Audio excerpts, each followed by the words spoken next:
Good morning. We're going to take a quick break from the Gospel of Matthew. I want to read 3 passages relating to understanding the mind of God. There's a lot of things going on in the world today, and it's really no exception. There's always been things going on, in the world, things that we can't understand, things that happen to us on a personal level that we can't understand. And sometimes we wind up inadvertently questioning God. That's a rabbit hole that we don't want to go down because our minds are not on the same playing field as our good Lord's. So I wanted to take this opportunity just to read a few passages that are relating to the mind of God and how we are or are not able to understand. So let's get into it. We're going to first read Isaiah 55, and we're going to start in verse 8, just a couple of verses here. For my thoughts are not your thoughts, neither are your ways my ways, saith the Lord. For as the heavens are higher than the earth, so are my ways higher than your ways, and my thoughts higher than your thoughts. I love that passage. That lets us know that good Lord's in control, and we don't need to question Him or even try to understand. We just need to put our faith in the good Lord that He's got this. We're going to flip over to the book of Romans, and this is chapter 10, and we're going to read verses 33 and 34.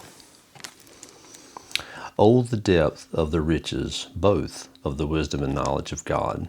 How unsearchable are His judgments, and His ways past finding out! For who hath known the mind of the Lord, or hath been His counselor? I love that one, because that makes me think sometimes I'll think to myself, or if I could just have a moment to tell the good Lord what I think He ought to do in this case right here. But then these verses pop in my mind. The good Lord does not need a counselor. He certainly does not need me for a counselor. The last verse we're going to read, it's a couple of, let's see. It's just one verse. It's over here in 1 Corinthians chapter 2, verse 16. And I'm reading from the King James today, by the way. Let's begin. For who hath known the mind of the Lord, that he may instruct him? But we have the mind of Christ. So I'm going to end with that one. And the reason I want to end with that one is simply because of that last sentence. It says, we have the mind of Christ. We can't understand God, but we do have a channel to God, and that's through Jesus Christ and through the Holy Spirit.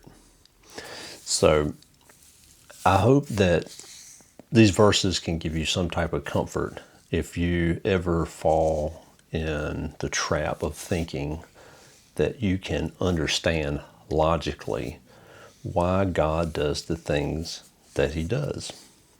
We don't even need to go there because we can't understand it. We won't be able to understand it until we get over to heaven.